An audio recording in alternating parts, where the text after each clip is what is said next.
حضرت زکریا علیہ السلام اللہ تعالیٰ کے انبیاء کرام میں سے ایک نبی ہیں جنہیں اللہ تعالیٰ نے بنی اسرائیل کی طرف رسول بنا کر بھیجا۔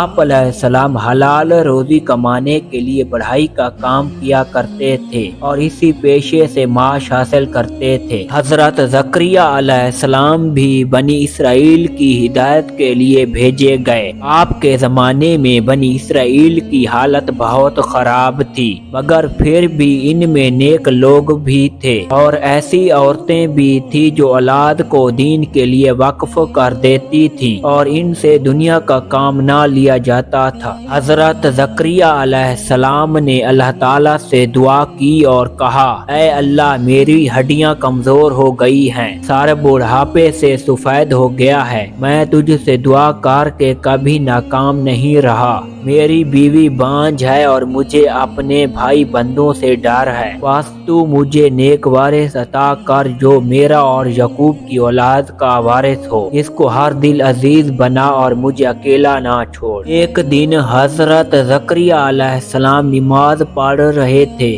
تو فرشتوں نے انہیں آواز دی اور کہا، اللہ تمہیں یحییٰ کے پیدا ہونے کی خوشخبری دیتا ہے، یہ اللہ کے حکم کی تصدیق کرے گا۔ آپ نے یہ خوشخبری سنی تو تعجب سے کہنے لگے کہ اس عمر میں میرے لڑکا کیسے پیدا ہوگا جبکہ میں بوڑھا ہوں اور میری بیوی بانجھ ہے۔ جواب آیا، ہمارے لیے تمام باتیں آسان ہیں۔ حضرت زکریا علیہ السلام نے عرض کیا کہ میرے اطمینان کے لیے کوئی نشانی مقرر کر دیجیے۔ حکم ہوا کہ تم لوگوں سے 3 دن تک اشارے کے سوا باتیں نہ کرو گے، اللہ کو خوب یاد کرو، اس کی بزرگی صبح و شام بیان کرو۔ آپ اپنے حجرے سے نکل کر لوگوں کے پاس آئے اور انہیں حکم دیا کہ صبح شام اللہ کی پاکی بیان کرتے رہیں۔ اللہ تعالیٰ نے ان کی بیوی کو اچھا کر دیا اور یحییٰ علیہ السلام پیدا ہو گئے۔ حضرت یحییٰ علیہ السلام کو اللہ تعالیٰ کا حکم تھا کہ وہ تورات پر خوب اچھی طرح عمل کریں۔ ابھی حضرت یحییٰ علیہ السلام بچے ہی تھے کہ اللہ تعالیٰ نے ان کو دانائی بخشی، رحم دل اور پاکیزگی عطا کی۔ وہ پرہیزگار تھے اور اپنے ماں باپ کے ساتھ بھلائی کرتے تھے، وہ سرکش اور نافرمان نہ تھے۔ حضرت یحییٰ علیہ السلام کے متعلق اللہ تعالیٰ نے قرآن پاک میں فرمایا، اس کا مطلب یہ ہے کہ جس دن وہ پیدا ہوئے